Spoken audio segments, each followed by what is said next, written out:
Hello everyone. Yeah. Welcome back to the Mortality Diary. As you can see, I'm looking beautiful, beautifully styled, like wearing this beautiful African map shirt and this ginger makeup. I'm feeling so cool. I feel myself today. If you want to purchase this beautiful merchandise from Ghana, who ships worldwide, he ships to everywhere in the world. No matter where you're hiding, he can ship to you. Make sure you stay so you can know who makes these high quality merchandise and you can purchase some and tell him that, yeah, you got the juice from me. Okay, so today I want to talk about a fascinating new product that is creating a buzz amongst lots of parents. Okay, I really want to talk about it, and it is Evenflo's SensorySoothe car seat. You heard me right. Evenflo's SensorySoothe car seat. Even the name is so long. And actually, this product promises to entertain and soothe babies with lights, lots of sounds, and even songs. And well, for me, here's the question. Are we overstimulating our babies in today's world? Are we overly stimulating our babies? That's a question to think about. So let's talk about stimulation with babies. Maybe you're not aware what stimulation is, or you've never even heard of the word stimulation. So babies naturally experience the world through their senses like sight, sound, touch, and many more. And it's actually how they learn and grow. And in our modern age, are we pushing the boundaries of what's healthy? Don't get me wrong, stimulation, it's something that is really important for our children's growth, our babies' growth. But the real question is, are we overly stimulating our babies? So let's talk about this car seat, okay? This car seat is packed with features designed to keep our babies calm and entertained, which sounds so great at the first glance. For instance, there was a time when I had a friend who had a newborn baby, and at that time I had a less than a 6 months old baby, I think. Was he less than 6 months? He was a baby. And I had to drive close to an hour because I had made some soups and some stews and some stuff for her to help her through the 4th trimester very easily. So I packaged this food. I made sure that my baby was well fed. Everything was looking good before we left home. And in traffic, my baby started crying, and he was so fuzzy. And you can imagine at that time I was trying to figure out what can I do to help, because it's in traffic. I cannot stop. I cannot get out to soothe my baby. So you should see me in the traffic like hitting things, pa, pa, pa, like trying to clap to make him excited, or try to sing, or shaking the rattle. Chicka, chicka, chicka, chicka, chicka, chicka, chicka, chicka. So I kept trying to do that so many times. So imagine at that time, if I probably had this baby SensorySoothe car seat, maybe it would have been a breeze for me. It would have been a breeze for me. I mean, who wouldn't want a peaceful car ride? Like, right? Who wouldn't want that? But, well, you know what? Let's take a closer look at what science says about overstimulation. I think that is something that is really critical for us to talk about and visit. So, research published in the journal Pediatrics highlights the excessive, I'm going to put all the articles, the research articles, in the description. So if you want to read more, please go to the description section and copy and paste the article, and then you can find it for yourself so that you know that these are properly researched. So this particular research I'm talking about highlights that excessive exposure to sensory inputs like bright lights, loud sounds can actually disrupt babies' abilities to self-soothe and regulate their emotions. I remember like when I first had my baby, I was told by someone that, well, if your baby is crying in the crib, you have to let them cry a little bit before you go and then help them pick them up or whatever. And honestly, I would never advocate for that. Nope, I will pick my baby as many times as I need to.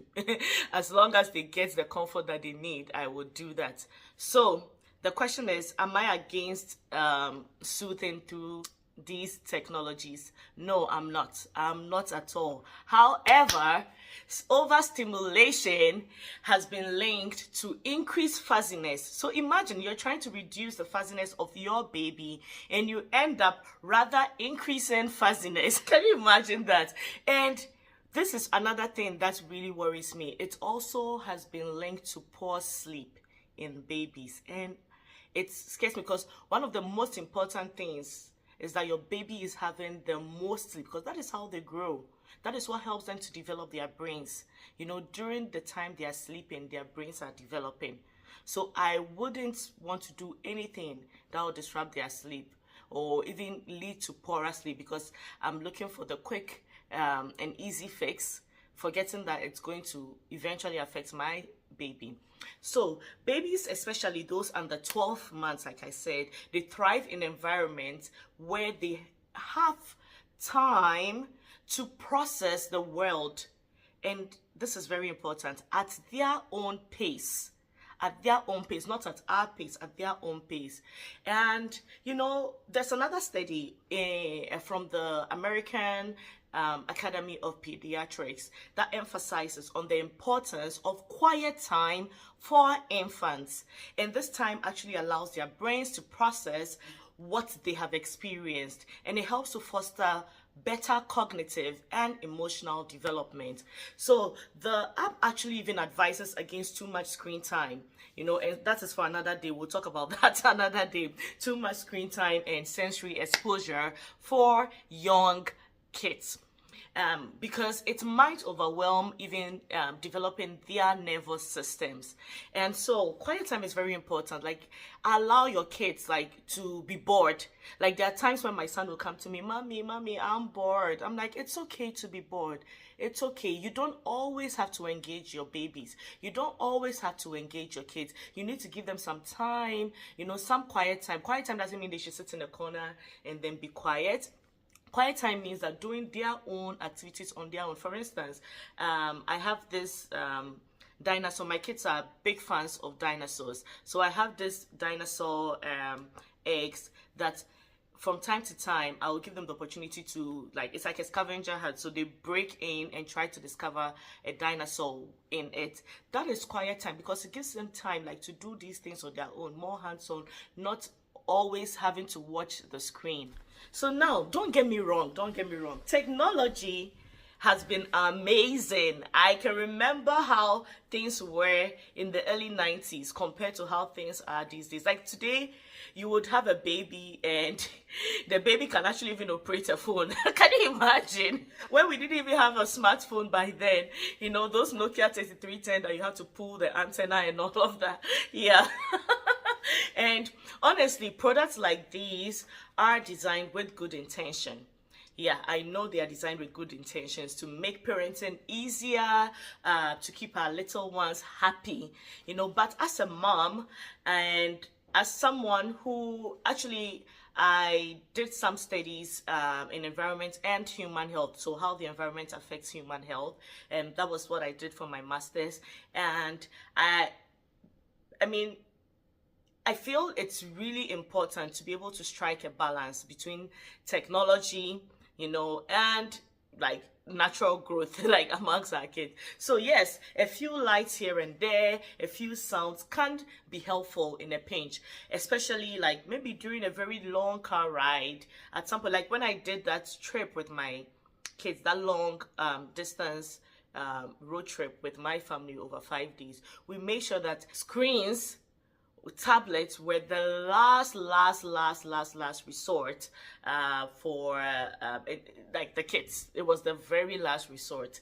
So I mean, when you need to calm a fussy baby and you have to put in a few light there and there, that is it's absolutely fine. But it's equally important to give these babies downtime, give them some moments of peace. As adults, like as we are growing, we realize that, oh God, I need some moment to breathe, some peace. Like, you know, give them that. They also need it. Like, I mean, give them those moments of peace where they are probably even staring into the window, looking at the sky, like just staring into the sky. You know, that is really important. Let them listen to the hum of the car, not all the time trying to play baby shark, do, do, do, do, do, do, baby shark in the video. We don't always have to do that. Sometimes just give a few, let them hear the hum of the car. No wonder some babies actually even sleep when during car rides, because of the hum of the car. Sometimes let them even have a nap without disruptions, because I mean, there are times when like we turn on white noise so that our kids can sleep. Please, not all the time, just sometimes let them have the naps without all these distractions. Okay, it's really important. So think about it. Okay, let's think about it. A baby's brain is growing at an incredible rate. Okay, about 1 million neural connections are made every second in the first few years of life, you know. So constant stimulation actually might sound like it's helpful. It might sound like it's helpful, but it can actually interfere with their natural ability to explore and learn independently. There's this late pediatrician, Dr. T. Barry Brazelton, I believe, who once said that babies need calm environments to help them develop trust and security. So overloading their senses can actually lead to stress and confusion.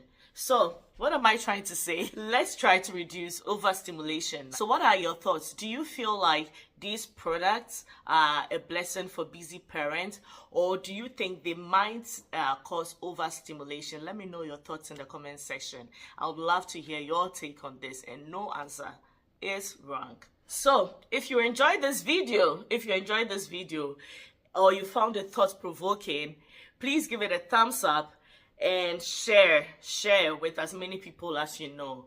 Subscribe for more content on parenting, motherhood, and everything in between. And wait, before I go, I promised you something. So I got these shirts from Edinkra Symbols, and they're on Facebook. I will put their Facebook name in the description, and you can order for it. Like I said, they ship worldwide. And look, I'm looking amazing. I look so young, and it's winter, but I'm feeling like it's summer. I feel like it's summer. So yeah, head on to the page, and you can tell him that Maternity Diary Teresa, Valerie, any name that you know me by, told you about his stuff, and trust me, he is going to give you a discount. And these are not the only merchandise. He has many more amazing merchandise that you should explore, including beads, handcrafted beads, and so many things. So until next time, don't forget to stay happy, stay healthy, and stay beautiful. And never, ever, ever forget that God loves you. See you next time. Bye.